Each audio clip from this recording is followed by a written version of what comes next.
Hello friends, so welcome to one more video, and in this video I am going to discuss about the dimensional analysis.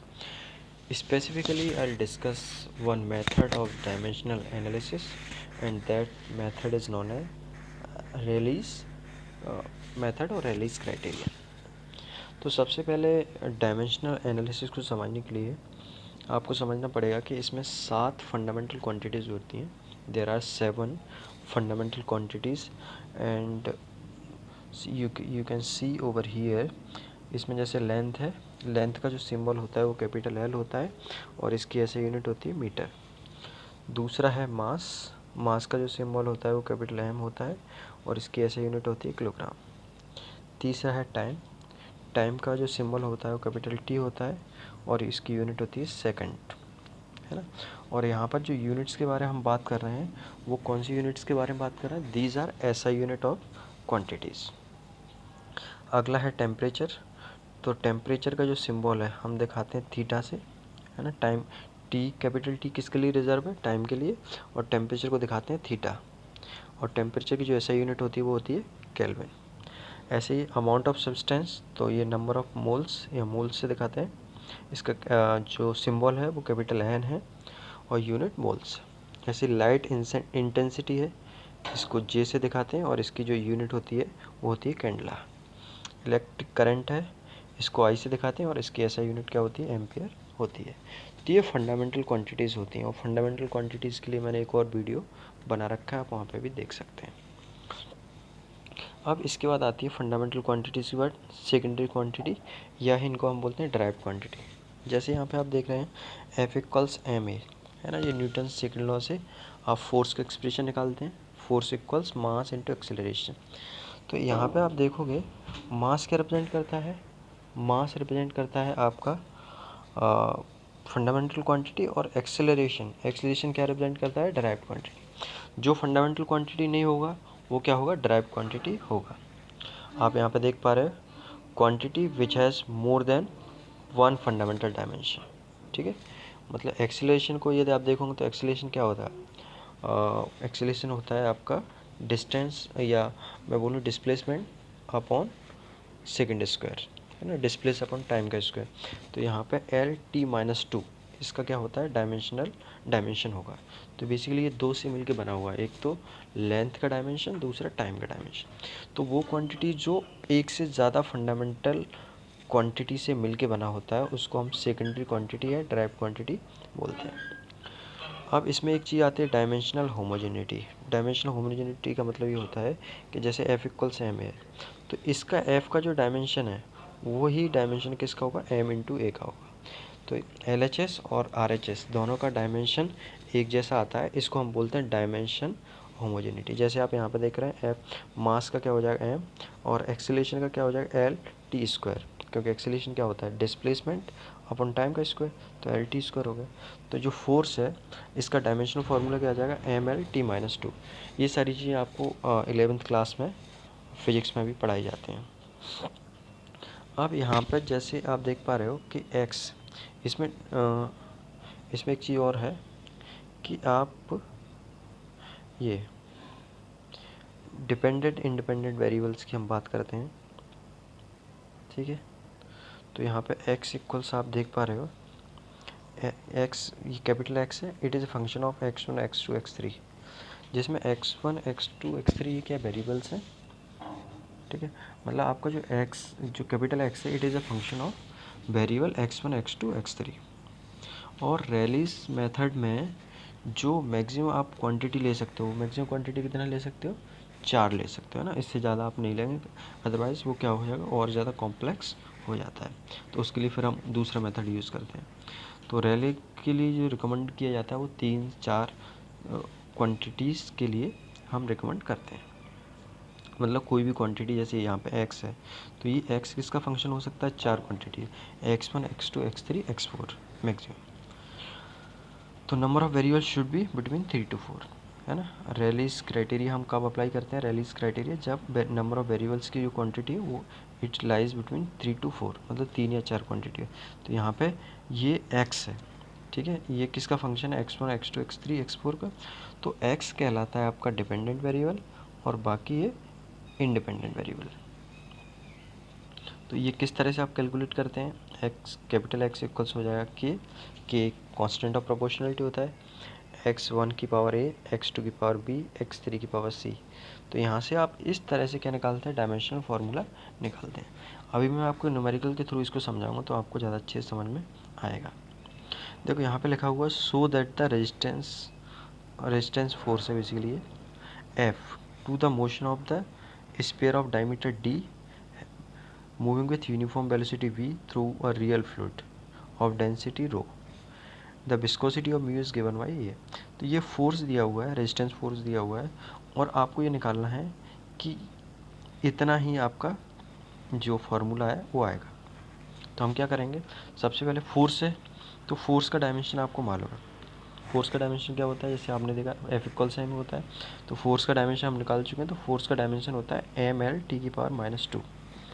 ठीक है, इसके बाद आप क्या करेंगे कि हम यहाँ पे कितने पैरामीटर हैं, डेंसिटी है, डायमीटर है, वेलोसिटी है, और एक यहाँ पे देंगे विस्कोसिटी है। तो 4 पैरामीटर है। तो हम क्या कर देते हैं, इनको इस तरह से लिख सकते हैं, एम एल टी की पावर -2, ये तो फोर्स हो गया। ये किसका फंक्शन है, ये फंक्शन है डेंसिटी का, डायमीटर का, वेलोसिटी का और विस्कोसिटी का। तो इसको हटा के हम क्या लिख सकते हैं, यहाँ पे के कांस्टेंट ऑफ प्रोपोर्शनलिटी आ गया, रो की पावर ए, डी की पावर बी, वी की पावर सी और म्यू की पावर डी। ठीक है, ये हो गया। अब हम क्या करते हैं, डेंसिटी का डायमेंशन लिख देते हैं, डायमीटर का डायमेंशन लिख देते हैं, वेलोसिटी का डायमेंशन लिख देते हैं और विस्कोसिटी का डायमेंशन लिख देते हैं। तो डेंसिटी क्या होता है, मास अपॉन वॉल्यूम। ठीक है, तो मास का हो गया capital M, volume upon volume है, तो वॉल्यूम क्या होगा, डिस्टेंस का क्यूब, तो या लेंथ का क्यूब माना है, तो एम एल की पावर -3। ठीक है, यहाँ पर ज़्यादा डिटेल्स में नहीं बता रहा क्योंकि ये सब चीज़ें आपने पढ़ी हुई हैं। डायमीटर क्या है, डिस्टेंस है, तो ये एल आ गया, एल की पावर बी। ऐसी वेलोसिटी क्या होगा, एल टी -1 के पे सी। अब हम विस्कोसिटी का निकालते हैं। तो देखो विस्कोसिटी का जो म्यू है, इसका फार्मूला क्या होता है, इसका फार्मूला होता है न्यूटन सेकेंड पर मीटर स्क्वायर। तो न्यूटन को आप क्या लिख सकते हो, के जी मीटर पर सेकेंड स्क्वायर लिख सकते हैं, into second upon metre square लिख सकते हो। तो आप क्या करोगे, कैंसिल आउट कर दोगे यहाँ से चीज़ों को। तो जब आप कैंसिल आउट करोगे तो सेकंड से सेकंड स्क्वायर कैंसिल आउट हो जाएगा, मीटर से मीटर स्क्वायर, तो आपका यहाँ पे आ जाएगा केजी सेकंड पर मीटर। ऐसा हम इसलिए कर रहे हैं जिससे आपका ये उसके फंडामेंटल क्वांटिटी के टर्म्स में आ जाए। तो केजी क्या है, मास, तो एम हो गया, सेकंड क्या है, टाइम, तो टी -1 हो गया, और ये क्या है, एम क्या है, मीटर है, तो एल हो गया। तो इसकी जो क्वांटिटी होगी वो क्या होगी आपका, एम टी -1 और एल -1। तो यहाँ पे आपने लिख दिया। तो देखो ये तो था आपका एल एच एस, वो एज इट इज चलेगा। आर एच एस में आपने ये वैल्यू पुटअप कर दी, एम एल की पावर -3 ए, एल बी, एल टी -1 सी, और यहाँ पे ये विस्कोसिटी। तो विस्कोसिटी की आपने यहाँ से निकाल ली अभी, विस्कोसिटी का निकाला के जी सेकेंड पर मीटर, के जी क्या हो गया, मास, सेकेंड क्या होगा, टाइम, टी -1, मीटर क्या है, लेंथ, तो एल -1। तो ये आ गया। अब इसमें देखो आपके पास इधर LHS में क्या है, 3 वेरिएबल हैं, जबकि RHS में क्या है, 4 वेरिएबल है ना। 4 का मतलब या हम बोल सकते हैं कि इसमें एक इसको कंपेयर कर दीजिए। ठीक है, इसको हम क्या कर देते हैं, कंपेयर कर देते हैं। यहाँ m की पावर कितना 1 है, l की पावर 1 है, t की पावर -2 है, तो यहाँ m वाले टर्म से एक तरफ रख देते हैं। तो यहाँ पे ये m की पावर a हो जाएगा, और इधर m की पावर क्या हो जाएगा, d हो जाएगा।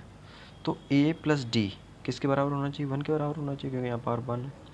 ऐसे ही यदि हम l के टर्म्स में बात करें तो यहाँ -3 हो गया, प्लस b हो गया, प्लस c हो गया, और माइनस का d हो गया।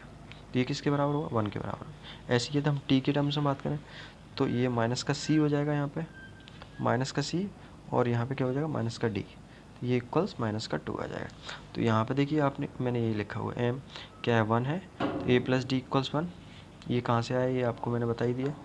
m की पावर यहाँ पे क्या है, a है। ठीक है, यहाँ पे ये m की पावर क्या है, a है, और यदि m की यहाँ पे देखेंगे तो m की पावर क्या है, d है, तो a प्लस डी कितना हो गया, 1 हो गया। ऐसे ही यदि आप यहाँ पे देखेंगे l वाले में, ठीक है, तो l का मैंने बता दिया आपको, इक्वल्स 1 आ गया। अब t के टर्म्स में देखेंगे तो ये t के टर्म्स में आ गया। ये सब यहाँ से कंपेयर किया हुआ है। ठीक है, यहाँ से क्या हुआ है, कंपेयर किया हुआ है। अब चूंकि यहाँ पे क्या है 3 है इस तरफ, और इधर जो वेरिएबल्स हैं वो क्या है 4 है, तो हमको क्या करना पड़ेगा, 3 इक्वेशन है 4 वेरिएबल है, इसका मतलब हमको एक चौथे वेरिएबल के टर्म्स में सारी वैल्यूज हम कैलकुलेट कर लेते हैं। तो हम क्या करते हैं यहाँ पे, देखिए यदि यहाँ पे एग्जैक्टली 3 वेरिएबल होते ABC होते तो एग्जैक्ट वैल्यू आ जाती, लेकिन यहाँ पे वेरिएबल क्या है 4 है, तो आपको सारी जो वैल्यू है वो एक वेरिएबल के टर्म्स में रखनी पड़ेंगी। तो जैसे a + d = 1 है, तो यहाँ पे a इक्वल्स क्या आ जाएगा 1 - d। ऐसे ही आपने इसको कैलकुलेट किया है, L की b - 3a + c - d = 1, और इधर t है, तो ये -c - d = 2, तो यहाँ पे c इक्वल्स क्या आ जाएगा, c इक्वल्स आ जाएगा, ये d इस तरफ जाएगा तो माइनस का डी, यहाँ तो पहले तो माइनस बाहर आ जाएगा, तो c + d = 2 आ जाएगा, तो c इक्वल्स क्या आ जाएगा 2 - d। ठीक है, ये आ गया।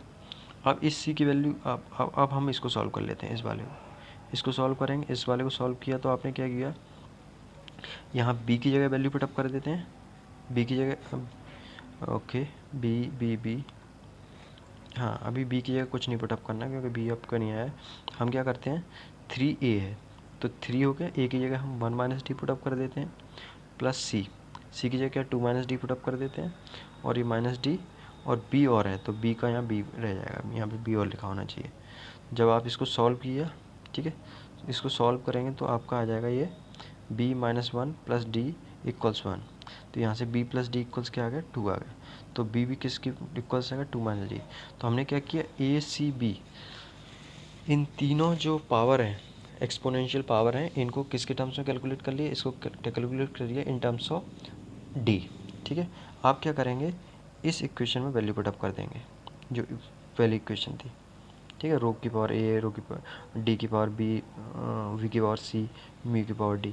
तो यहाँ पे वैल्यू जब आप पुटअप करेंगे तो रो की पावर a है तो a की जगह क्या आ जाएगा 1 - d, फिर d की पावर b है तो b की जगह क्या आ जाएगा 2 - d, v की पावर क्या c है तो c की जगह क्या आ जाएगा 2 - d, और म्यू की पावर d। तो ये आ गया। अब कुछ नहीं करना है, अब क्या करना है आपको, म्यू इंटू 1 हो गया है, तो यहाँ पे d वाले टर्म से एक तरफ ले लेंगे और ये एक तरफ, तो यहाँ आ जाएगा रो, ठीक है, और ये d², ये v²। अब d वाले टर्म एक तरफ ले लो, तो d पे जब पावर है तो म्यू d, और ये माइनस का रो की पावर -d, d की पावर -d, v की पावर -, तो ये सब कहाँ आ जाएगा नीचे आ जाएगा, तो म्यू की पावर d अपॉन में क्या आ जाएगा रो, उसके बाद क्या आ जाएगा d, और उसके बाद v, है ना। तो ये इस तरह से आ गया। ठीक है, d को हटा दिया है तो मतलब इसका मतलब ये आ गया आपका k rho d² v² and function of mu rho dv। ठीक है, तो यही आपको कैलकुलेट करना है। तो इस तरह से आप कैलकुलेट कर सकते हैं, और ये इसमें 3 वेरिएबल होते तो ये कैलकुलेट करना और आसान